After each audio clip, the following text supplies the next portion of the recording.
We're just recording. We are just recording. You know what, though? We are still recording. No reaction? You weren't impressed with that? Nothing? Mm-hmm. Nothing. Not even a blip. Nothing impresses you? All right. I'll live. Mm-hmm. Well, next year, you can do a backflip for me, and I'll be impressed. No.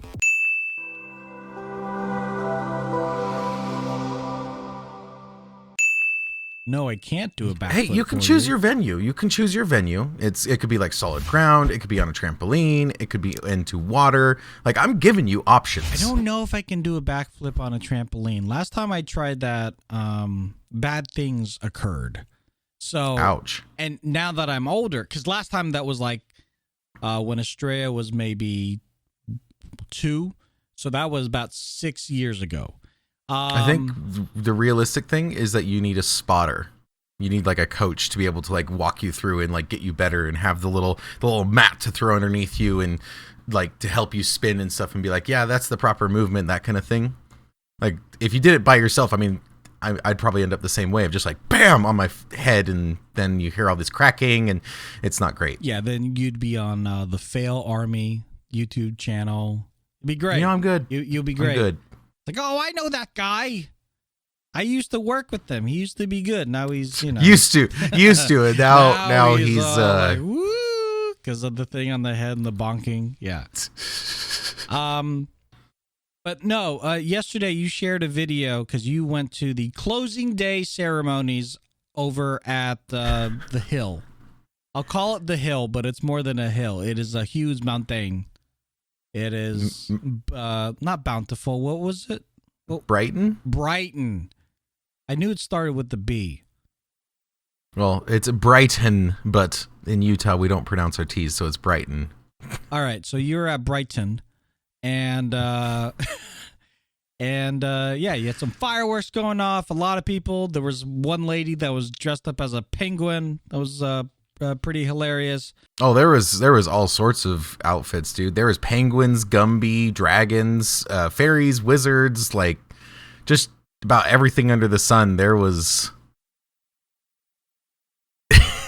there was everything. It was an adventure, but it was packed too. So it was like, if that happens one day a year, that's fun. You get like chaos in the lines, like that's fun. But like realistically, I got like nothing done that day. Like I got 9 runs in, whereas my average for that amount of time that I was there is usually like 19 plus. Oh, because it's so freaking busy and you got to wait for the lift. How long was the line to get onto the lift? Because once you're on the lift, it's the same amount of time getting right, up. Right. That is probably like a good 15 plus minutes. Depending on the lift. Was it the wait to get onto the lift that took most amount of the time, or once you got up to the top, it was the wait for the clearing of, it's my turn? Get on, for sure. Oh, to get on, okay. Yeah, no, up at the top, it was business as usual, just find a clear path and, shred down the mountain, kill kids as you go. But otherwise, it was just business as usual. Okay. Well, that sounds encouraging. I would definitely like to partake in that sort of thing with you, without the killing of kids. I just want to. I want to be a part of the festivities, sans the murder, which is French for without the murder. But as I like to say, the way that my bank account works, this move is gonna be a pretty penny, and not to get in too much into the nitty gritty, because some of the finances are obviously kind of personal, but the overall cost of getting a moving truck was about the cost that I thought it was going to be, and it wasn't the cost that I wanted it to be. Like, I knew it was going to be around this much, but I was kind of hoping that I didn't know what I was talking about. Apparently, I know what I'm talking about. You're like, I hate that I was right. Yeah. I hate it so much. No, 100%. Like, it's like, God dang it. Like, if I could only if I could only have all the things without all the cost, or at least half of the cost. Half of the cost, totally down. Totally doable. But unfortunately, the only way that half of the cost would make sense is if we stayed within the state. Like, if we were to go down to LA, it would be half the cost. But we're not. We're going to Utah, which is 100% of the cost. And even that is a rough estimate. Like, it could be more, it could be less. It's a quote, you know, right. But then again, if the quote from a professional is a quote, then you're going to be very close to that price point. Yeah. So, which leads into what is Aurelia and I going to do for our wedding, because our wedding is supposed to be next year in 2022 in New Orleans. And to do all the things in New Orleans in 2022, after a year of spending a crap ton of money, I just don't know if that is something that is economically and responsibly feasible. Now, hey, listen, so, just real quick before you say your piece.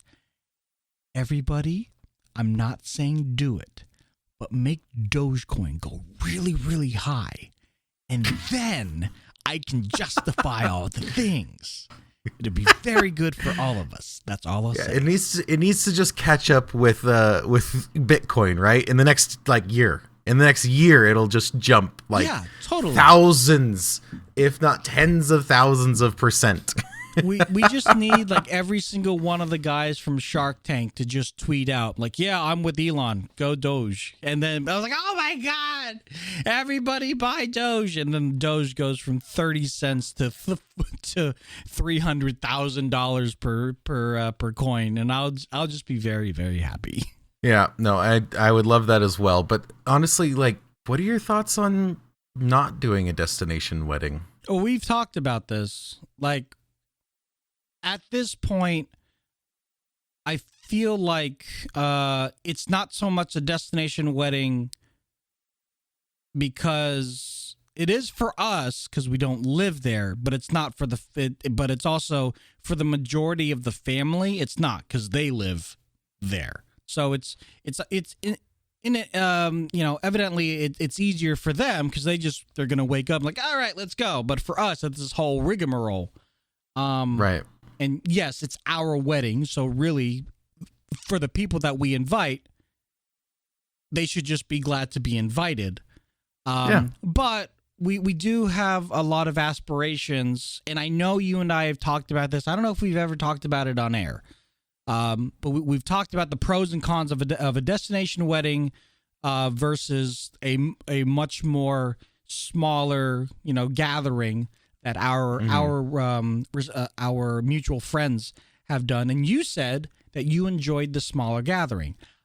I've only really been to a quote unquote smaller gathering. I've never been to a destination wedding.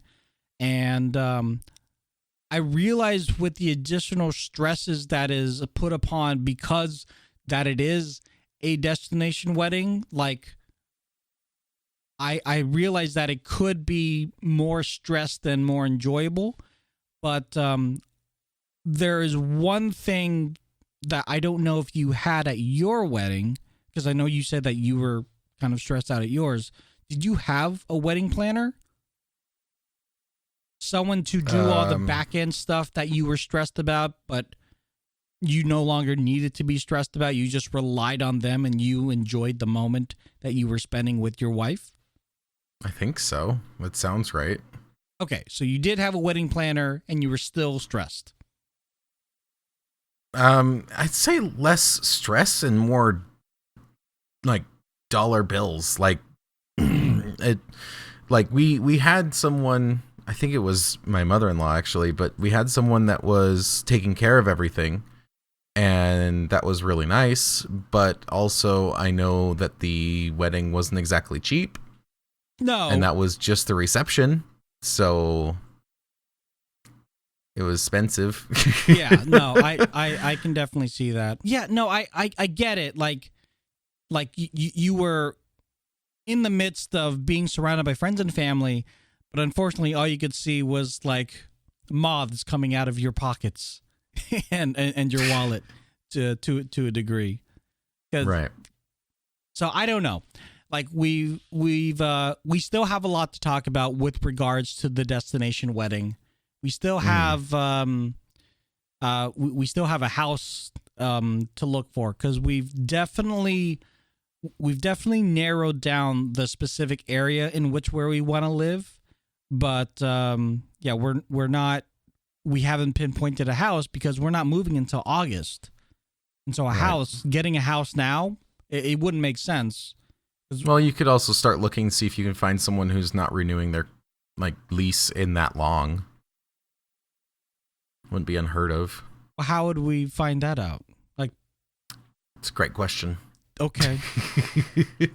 I don't know where to start there. Oh, okay. I thought you had a solution. I thought you were going to be like, well, SKL or whatever that website is that you keep telling me about. KSL. But yeah. See, I was kind of right. KSL. You were close. Yeah, you were close. I'll get there. Like, I'll be able to say all the cool terminology that all you Utahns say, or you Utes. Anyways, yeah. I don't know, like, oh yeah, there's this great part of the classify ads where people let other people know that they're about to leave their house. I'm like, oh, that's perfect, but that's not the case. Yeah. But yeah, I would definitely, obviously, keep you informed. Today, I mean, talking about costs and everything. Today, the day that we're recording this, we're getting a new computer, so we're trying to mitigate all the different costs and whatnot. Right. Today you're doing the computer? Yeah. So I take it you're not doing a build it yourself. No. Boo. Boo. So there are benefits to the direction that we've decided to go, and the benefit is it basically has the same graphics card that I have. So for effectively around the same amount of money that I spent in building my rig, she'll be able to get hers. Now, if you look at, the cost projection, she shouldn't be spending the same amount because, again, yes, it is older tech. It's really last year's technology with an i5, but everywhere else that we look to build our own is like $2,000 just for the graphics card. So what are we supposed to do? like you look perplexed, but when I look at where are you looking at? When I look at 1660s, 1650 Ti's, or like 1080s, 2080s. They're so expensive just for the graphics card. Where are you looking? On a thing called the website of the internets. That's not a website. All the websites. All the websites. Because I looked at a couple of the regular websites that you buy through, and they all list them as MSRP.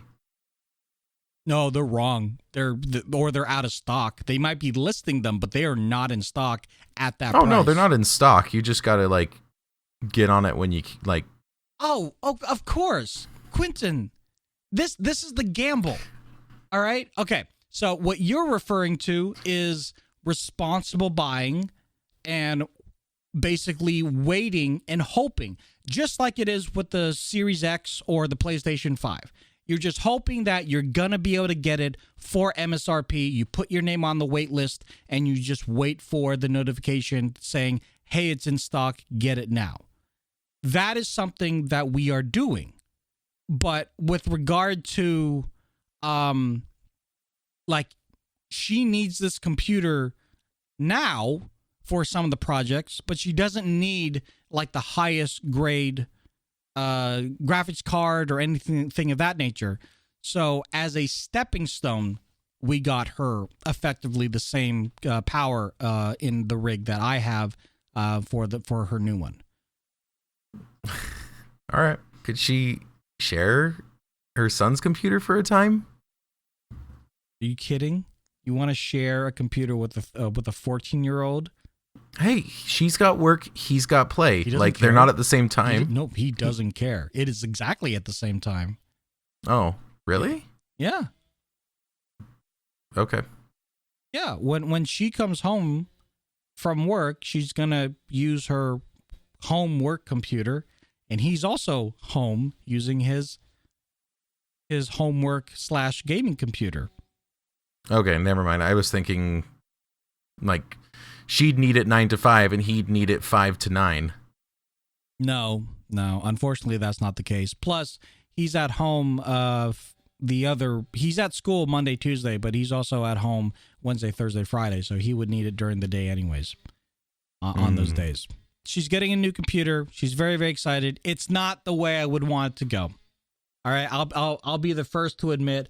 And I was showing her the PC part picker, kind of options that I came up with, and the options and suggestions that you came up with, and she said that is great, but there is a fundamental thing missing, and that is the graphics card. I'm like, yeah, well, we could build you at least an Intel version, and we could maybe get the graphics card later, and you can use the integrated graphics for now, because you're not going to do too much heavy-handed projects. But it sounds like the more and more people are reaching out to her to use her skills in her designing business, she's going to need a graphics card. So right now, just buying a pre-build and just kind of using it as a stepping stone, it's probably the best way to go. And if the opportunity opens up later on where we can actually build her a better computer, aka me, build me a better computer, we'll just like take it away from her. It's fine. Once that becomes a thing, we can use this pre-build for a secondary computer just for recording the podcast in the podcast booth, for example, because recording the podcast doesn't require a lot of like whiz bang kind of, it's right. This scene right here. There's not a lot. It doesn't need a lot from OBS, really. Right. This episode is powered by Pod Decks. Pod Decks are unique interview questions and episode starting prompts in the palm of your hand.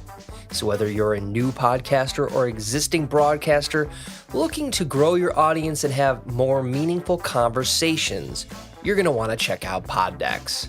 Now, if you want to get 10% off your order right now, you can go to poddecks.com and type in coupon code. What's the code? Still recording. Yes, that's the code. Check out poddecks.com. Take your podcast to the next level. All right, well then, let's go ahead and pull some questions from the pod deck. This is the What the Heck deck, and it is green, so it looks see-through. But we've got a bunch of questions here to try and carry out a conversation. So let's go ahead and start with this one. I think this one would be interesting. What strange thing would you like to happen at your funeral to make people laugh? Oh. Like your body pops out like a Jack in the Box. Wacky, wavy, inflatable arm tube man. Yeah, exactly. Like all these wacky, wavy, things fly out as your body flies out. It'd be great. And fireworks and smoke, a little bit of a laser show. It'd be quite an expensive funeral arrangement, to say the least. I mean, you could have like a comedian make a whole bit about you, like a 30-minute skit about just you. That's not a bad idea. I mean, I feel like you and I have talked about the funerals, and like we hope to try to keep the everybody's, no pun intended, but everybody's spirits up. Like, hey, this is a celebration of life. Let's let's shoot the body from the banister, the balcony, like do it to double flip. Whoever can get the body the farthest wins. Oh my word! Wins a prize or something like that. No, I think it'd be funny to like get a comedian though, and like have them not roast you because that's wrong, but like I don't know, just tell your life story, tell your speak at your funeral in a funny way, basically. Okay, well every show that I've seen that wants a roast, the roast goes bad. Oh, that's why I said not a roast. Yeah, right. So not a roast. Just to be clear, but also especially at a funeral. Yeah, like I don't think a roast would work there. This guy, oh my god, when he was alive, I was like, oh, let's not say that. Yeah, calm down. You're gonna upset some people. Yeah, definitely. No, but I see where you're going with the idea of hiring a comedian, but it's also something where it's like it's not very personable, because unless the comedian is someone that knows you or knows me, otherwise it's just some guy that is getting a bunch of facts that a lot of it could be hearsay about you and says, oh yeah, and Quinnton was a streamer, or he thought he was, or something like that. It's like, well, that's you don't really know the full story, and then it kind of takes away. It's like, why? So I feel like if anyone were to roast / joke about you, it would probably have to be like the funny friend of the bunch, which for us, honestly, it would be, in my opinion, it would be Char or Sack. Well, I think that's maybe like the case of like either the comedian does the actual bit or the help write the speech, basically, for the person. Yeah, no, so it's like the person knows all the information, but it's like, here, let me help you clean it up so it actually like is funny, or they clean it up and then they deliver it, because delivery is part of it, right? And so they're able to deliver it because it was written in cahoots with people that knew you. I mean, it's a possibility. It's something that we'll think about. We'll table it. We'll table this idea for a comedian at our respective funerals, if and when that ever does happen. I mean, it's okay. So other than being shot out of a cannon, what would you do? I mean, that was my thought. It was being shot out of a cannon. Do it the Viking style, just flaming, just going off over into the horizon. But I don't know if that would make people laugh, right? That's just something that is like crazy, like, oh my god, I can't believe that happened. Was it supposed to be laugh, or is it just memorable? No, it's supposed to be laugh. So you were very much on the nose of something strange happening at my funeral to make people laugh. So having a comedian do that, it's literally, that's their job. It's to make them laugh. Have all of your male pallbearers wear very, very nice dresses. I'm not opposed to that either.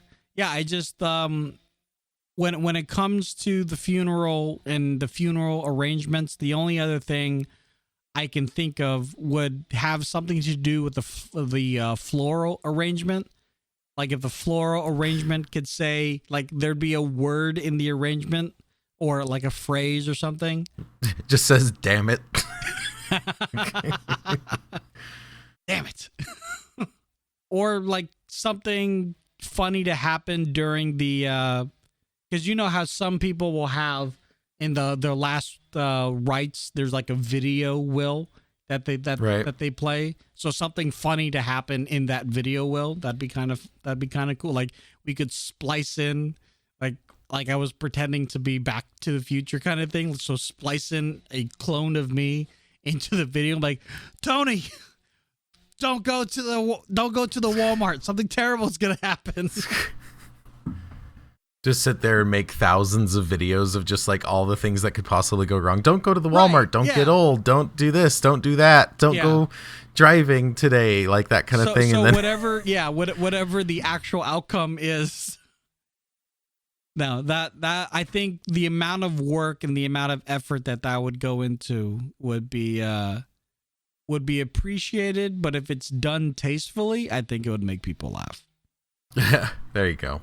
Have you ever had a weird Uber or Lyft experience? And it's not really weird, but I tried the rideshare thing once years ago, and I did not like it. Okay, so doing the rideshare was your choice. It wasn't a mistake.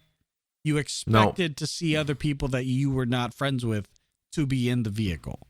Yeah, I hit the rideshare. It'll add just a few minutes to your trip, and it was like, no, it will add 30 minutes to a 15-minute trip, and also you'll feel just like you're wasting a ton of time.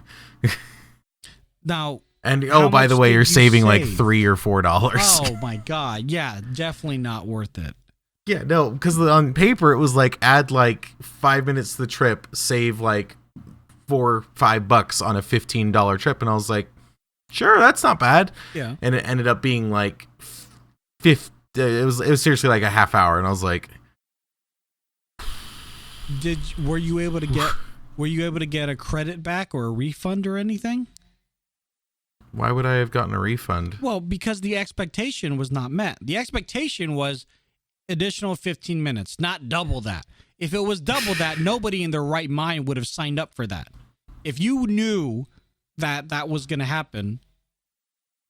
Now, if there were extra, circumstances that were not available, like a freak accident just happened and that added the extra 30 the extra 30 minutes, then fine, but if that was not the case and it was regular traffic and they just added an extra half an hour just because, you shouldn't have paid for that time loss. You should get credited for it.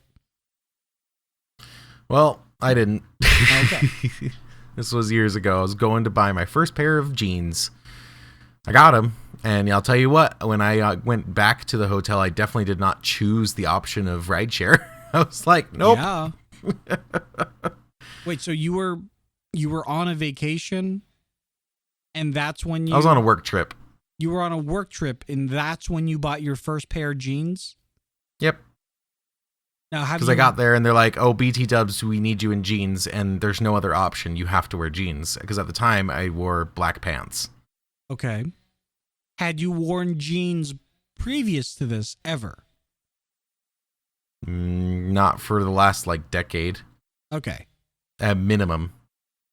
Was it a statement or comfortability or cost? Is there a reason? Comfort and utility? Utility? How so? The pants that I wore were they were not cargo pants, okay, but they had an extra pocket on the leg that was kind of not just a little harder to see. It wasn't like cargo pants where it's like, I have so many pockets. It was like there's a little seam here, and it's hard to see unless you're in the right light, but it's a pocket, and it's a decent sized pocket. And also these are a little bit more flexible than regular pants, so you could not do the splits, but you could do them a lot closer than in jeans. Sure. So they just had more mobility and stuff. Sure. Okay. Because you got to remember, when it comes to clothes, most of the time, 99% of the time, I'm about function, not form. Right. I don't care how the clothes look. I care how they perform. That has changed slightly over the years, but still, yeah. But so yeah, that was kind of I just never needed or wanted jeans. Okay. I'm not opposed to this mentality of not anti-jean, but more function versus fashion. Right. Although when I was younger, I was not a fan of jeans because I had, for whatever reason, connected the wearing of jeans to being a delinquent. Or being of somebody of ill repute. of being okay. So for the longest time, I too would not wear jeans. Like, right. I didn't buy my first. So I wore jeans in certain situations, similar to you, if they required it. Like if I was going on I wouldn't say rock climbing, but if I was going somewhere where jeans would probably protect me more than khakis or more than corduroy pants, I'll wear the jeans. But for the longest time, it was either khakis or corduroys or shorts or one of those three. Then when I was about, I want to say 20-something, I had purchased my first pair of jeans after not buying jeans at all for all those 20 years, or wearing them for all those 20 years. And my mindset had changed because I found some very nice fitting jeans that didn't look baggy. They didn't make me look like, like someone who was up to no good. And I didn't feel like someone who was up to no good. And it was all about my own self-reflection of, like, how do I feel like people would take me seriously while I wear these jeans? And now that I'm 30, well, I guess I'm 38 now, right? So now that I'm 38, and I'm a lot more fashion conscious than you are, it sounds like.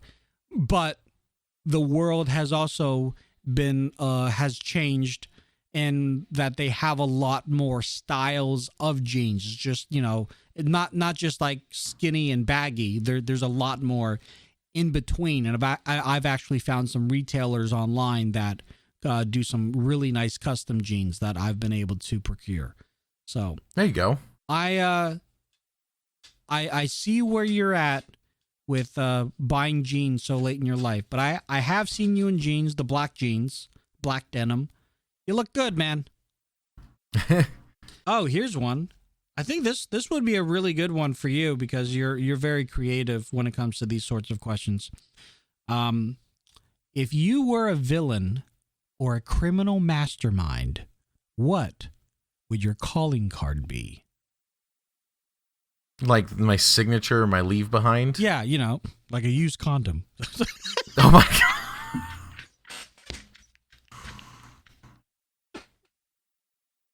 No. Detective. I feel like it would be one of here. I feel like it'd be one of two things. It would be either A, nothing at all. If I had to have one though, it would be something that would change every couple things. And then kind of go back, and then I would try to make it so if I committed, let's say, 30 crimes, I would have a mixture of 10 of this calling card, 5 of this calling card, 6 of that calling card, 4 of that calling card, but I would mix them up so it'd be 3 of these, then 4 of these, then 3, back to the first 3 and doing the rest of those, and trying to mix it up to make it seem like there's more people and people doing different things.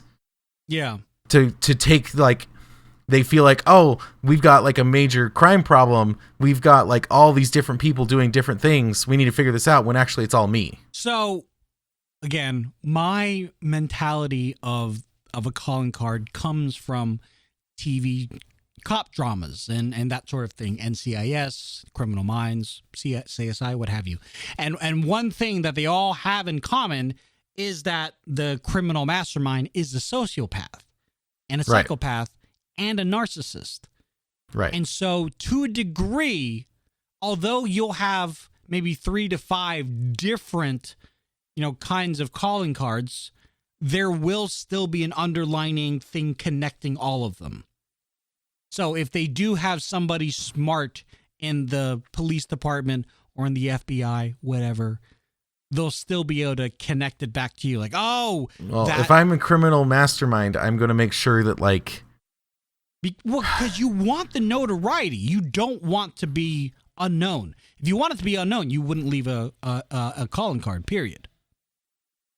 Right? So you want people to know eventually, maybe not right off the bat, but eventually, wait a minute.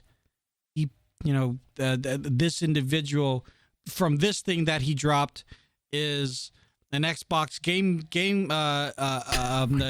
Xbox gift card, but then the guy over there, he dropped a something for skiing, and the murder over there, he dropped a bunch of Subaru things.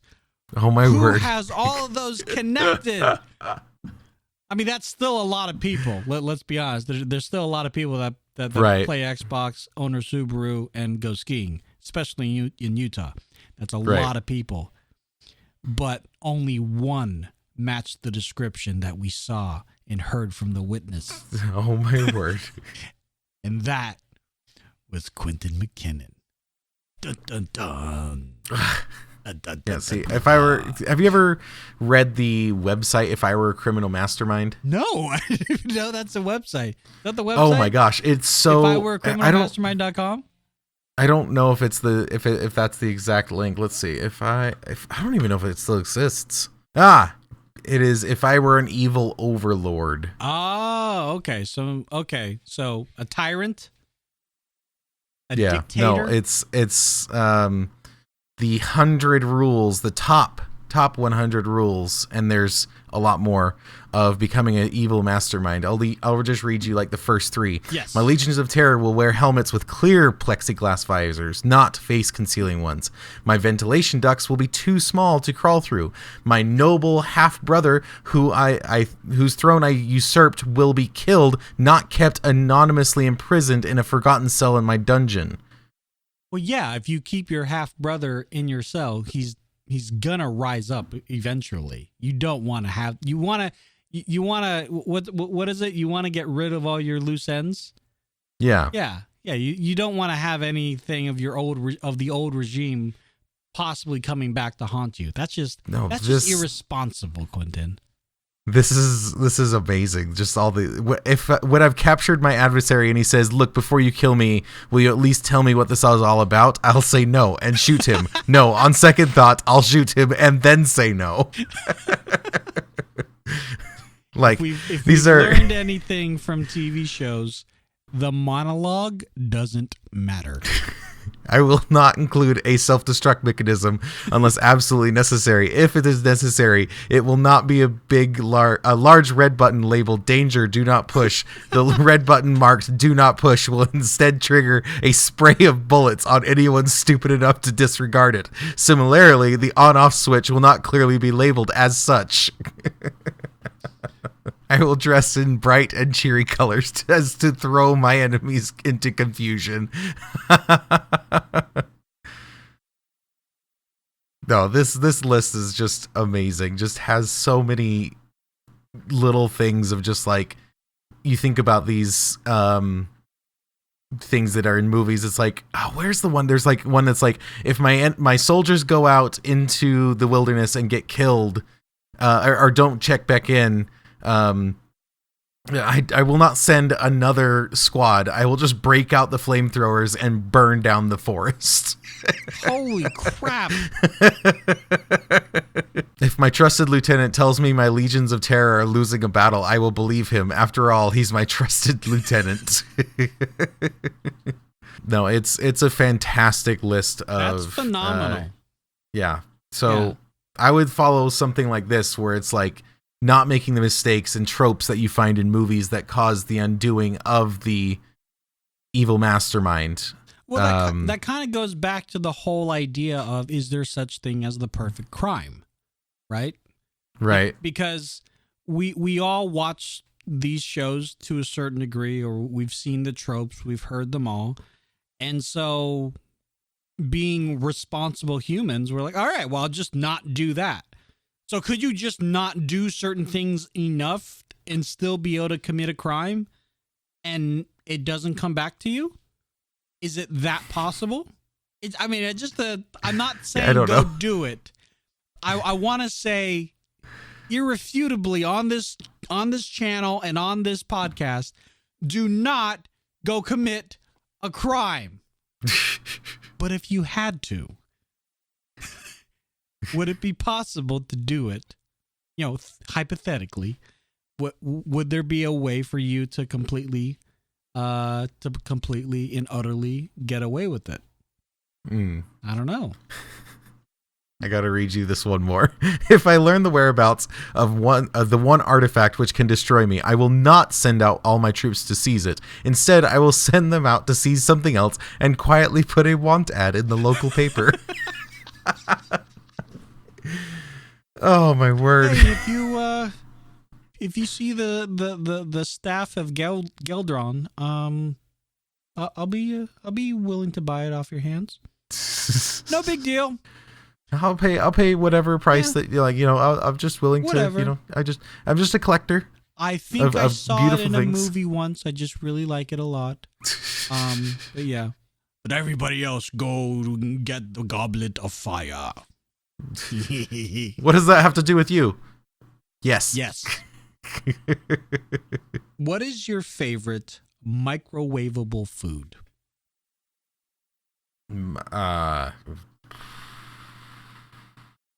Now, let's be clear. When I say microwavable food, I'm not necessarily talking about like leftovers and you throw it in the microwave. Well, of course, yeah. Well, you say of course, but some people are like, oh, I love day-old chicken that I can microwave or whatever. And like, well, that's not really microwavable. You just you buy it, you microwave it. You're just reheating it. Mm-hmm. I mean, TBF though, to be fair, getting some like pizza from like Little Caesars and then pan reheating it is honestly better than the first day you got it. But that's not the question on hand. Pizza should not be microwaved. You should put it in the oven to reheat. Pan fry all day, every day. Oh, well, or pan fry, yes, but not microwave. Let's be clear. Right. Yeah. Pan or oven or toaster, like one of those slide-in toasters, not the Pop-Tart toaster. Don't put pizza in a Pop-Tart toaster. This is the bad idea. In the microwave. Well, I'll give you my example. Okay. Popcorn. Like Okay. I'm a big fan of popcorn, although my dentist would kill me, but I'm a big fan of popcorn. No butter, just lightly salted. And the microwave setting for popcorn on our microwave here is terrible, but I have figured out the exact amount that the popcorn bag needs to be in there. And yes, I realize that there is a better, quote unquote, better way to do it with the popcorn machine or do it on the actual stove with the, the stove pop or whatever. I ain't got time for that. Popcorn, microwave, 2 minutes and 50 seconds, let it settle, spin it around for another 10 seconds to get the last few kernels. Good to go. We're good. I'm struggling here. I mean, I guess maybe some like some Costco frozen like blackened or rotisserie chicken, and then like heat it up in the microwave and throw it on nachos. Ooh, okay.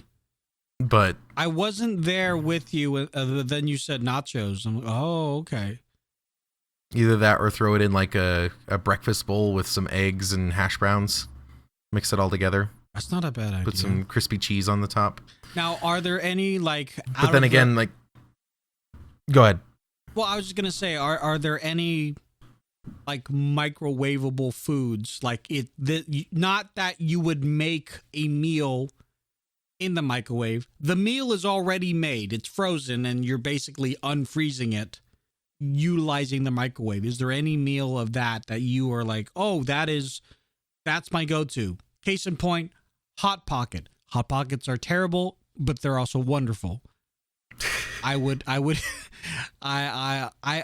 take a pepperoni pizza Hot Pocket for maybe once in a blue moon. Right. So, I honestly can't think of much other than that. Like, I'll make some, small. I don't even like make a meal out of it, but like I'll make a plate of nachos, like a small little, like small plate of nachos. What in kind the of microwave, plate is that plate was smaller than your own head. Well, yeah, it's like the side dish plate. Okay. Yeah, like I don't use the microwave a lot anymore, honestly. Like, either that or I'm just not realizing what I'm using it for. But I'm like trying to think of what Meth. the things. Using it for meth. Yep. Just throw it in there. Get it a little toasty before. Have you ever had a "this can't be happening" moment? What was it? If you've ever had that. I think I have, but I couldn't tell you offhand of what it was. Was I mean, I've had like. Was it like a positive, like I can't believe like you won the lottery kind of moment, or was it more like this is life changing and not the kind of way that I want to change my life? I think I've had both. Like, I've had "this can't be happening" when my mom died. Yep, same thing for me. Yeah, and then like, what did I've won a couple of prizes before of things I can't remember offhand. My first time winning something on Radio Disney, probably. Wait, tell us about this. I think we've talked about it. Have we? Because this sounds amazing. I won a scooter. I won a Razor scooter back in like 2000. Wow. It was probably 2000. Like, it was a long time ago. 2018, guys. Oh my gosh. Called into Radio but Disney. if it was 2018, that scooter would be baller, man. Those Razor scooters last. I think that thing is still like somewhere in the garage or something at my stepdad's house or something. Like, hey man, if it works, it works. Yeah, no, I won the soundtrack to Fantasia, a scooter, a helmet, and like a couple like little things. I can't remember what. But it was like, it was one of their dumb games. It was like, you have 20 seconds, tell a story, and have the words "Happy Birthday" in it, with no pausing or anything like that. Well, like I've told you, you are very good at telling stories, especially telling stories at the top of your head, like just making it up on the fly. Your improv skills, whether you know it or not, are actually really, really impressive. Well, thank you. I don't think I could do that. Now, I tell my daughter a bedtime story every single night, when she's with me, but even then, I will have pauses because I'm trying to figure out what the heck that the tortoise, that the turtle or the tortoise is gonna do with the magic ring that he finds underneath his pillow. Like, he's going to kill them all.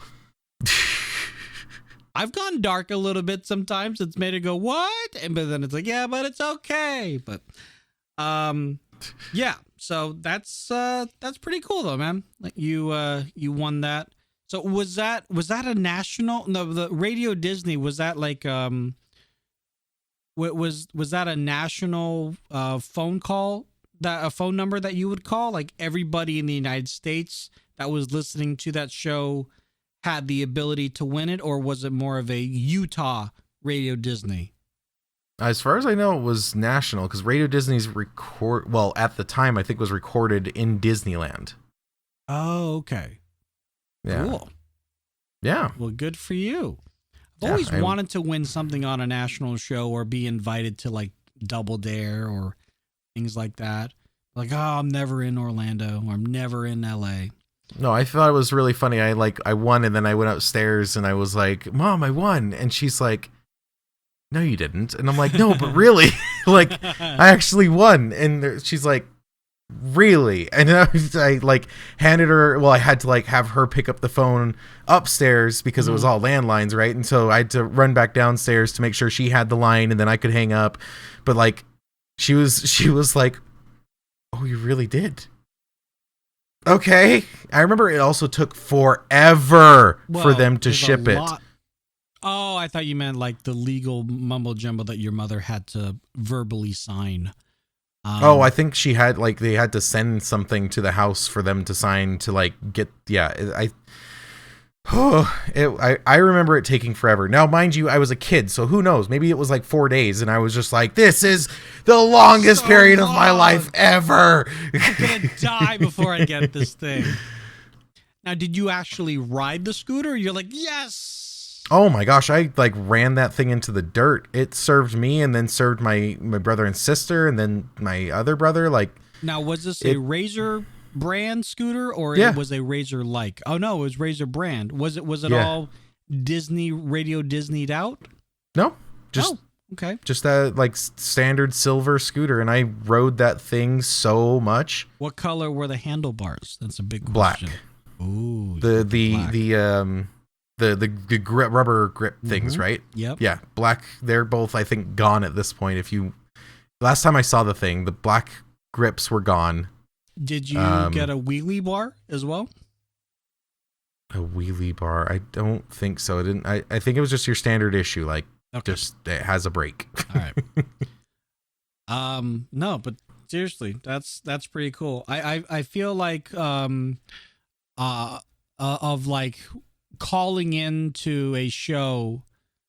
I've had the experience where I was able to call in to a radio show local here in the Northern California area, where if I played along with the two radio disc jockeys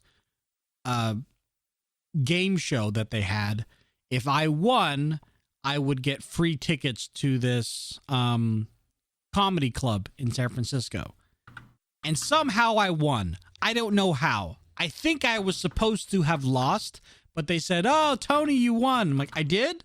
Okay, cool." And so I was able to get 2 tickets to go see Harlan Williams at a comedy club in downtown San Francisco, which was really cool because I really liked Harlan Williams at the time. I don't know what he's doing these days, but if you know who he is or want to go look him up, you'd be I think you'd like his comedy stylings. His stand-up is very Mitch Hedbergian, where it's more of like one-liner jokes and less of an overall story. But no, that was one of those, I guess, radio call-in experiences that I had. There you go. But aside, That's awesome, dude. Yeah, but aside from tragic things happening in regards to this can't be happening moments, the other thing that I personally had where I couldn't believe was when actually I got hired for the job that you and I have. Because at the time I was, as people say, in between jobs. You know, and I was so big no one could handle me. I was having lunch with my daughter in Taco Bell, and I remember this because I looked out the window and there happened to be a horse in the drive-thru. Okay, cool. And I got a call, and it was my old boss who said, "Hey, I'm calling you from PAX, so I don't know if you can hear me right now. But I just wanted to offer you the Microsoft position." And I lost it in that Taco Bell. I'm like, oh my God, like this is literally at the time, like this is literally my dream job. I've been wanting to do something like this with the company that I actually respect and want to represent. I cannot thank you enough. My daughter at the time was 1.5. So all she sees, So she's...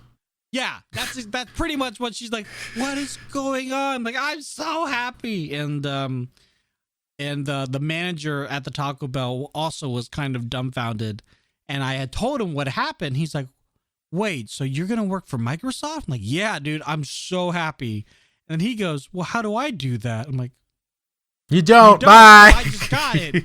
That's not how this works. I don't get the job, and then you go and take the job. Like, no, I'm not gonna tell you.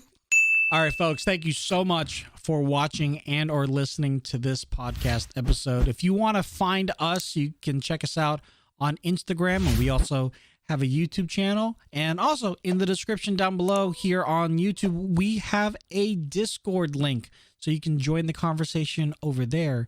But if you want to follow us individually, Quinnton, where can people find you digitally? On Instagram and Xbox at Firewall. You guys can find me at those places under Lazy Tech Tony. And until the next time, have a great week. Later. Bye, guys.